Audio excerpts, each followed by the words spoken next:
क्या आप जानते हैं एक असुर था जिसे खुद भगवान शिव ने ऐसा वरदान दिया कि वह जिसके सिर पर हाथ रखे वह तुरंत भस्म हो जाए।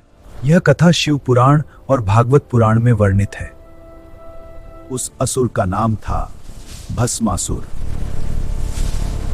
उसमें थी असीम महत्वाकांक्षा और शक्ति पाने की प्यास।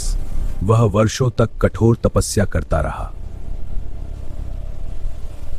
कहा जाता है उसने अपने शरीर का मांस तक अग्नि में अर्पित किया। आखिरकार भोलेनाथ प्रकट हुए। शिव बोले, वरदान मांगो। भस्मासुर ने मांगा सबसे भयानक वरदान, जिसके सिर पर हाथ रखूं वह भस्म हो जाए। भोलेनाथ ने बिना छल देखे उसे वह भयानक वरदान दे दिया। वरदान मिलते ही भस्मासुर के भीतर शक्ति का ज्वालामुखी फूट पड़ा, लेकिन शक्ति के साथ जन्म लिया अहंकार ने।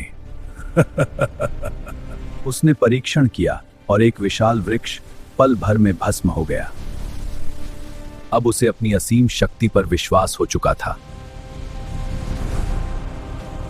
और तभी उसके मन में आया, क्यों न शिव को ही आजमाया जाए। वह स्वयं भगवान शिव के पीछे दौड़ पड़ा। भोलेनाथ ने स्थिति को समझ लिया और शुरू हुई देव और असुर के बीच अद्भुत दौड़। शिव अंतर्ध्यान हो गए, पर संकट अभी टला नहीं था। देवताओं ने विष्णु भगवान से सहायता मांगी। विष्णु मुस्कुराए और समाधान सोच लिया। उन्होंने मोहिनी रूप धारण किया, एक ऐसी सुंदरता जिसे देख असुर भी मोहित हो जाए। भस्मासुर की दृष्टि जैसे ठहर गई। मोहिनी बोली, यदि मुझे पाना है तो मेरे साथ नृत्य करो। नृत्य प्रारंभ हुआ। मोहिनी आगे, भस्मासुर पीछे। जो वह करती वही वह दोहराता। नृत्य अब अपने चरम पर था। और फिर मोहिनी ने अपना हाथ सिर पर रखा। मोह में अंधा भस्मासुर बिना सोचे वही मुद्रा दोहराने लगा।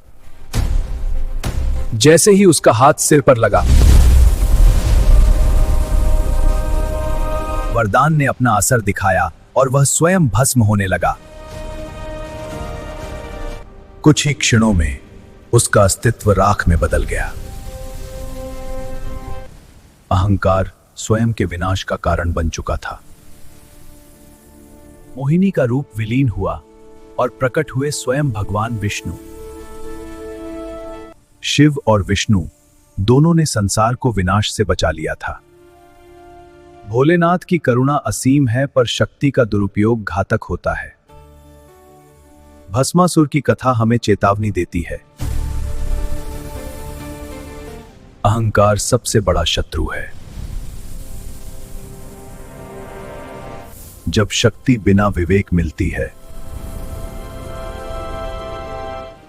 तो परिणाम विनाश ही होता है।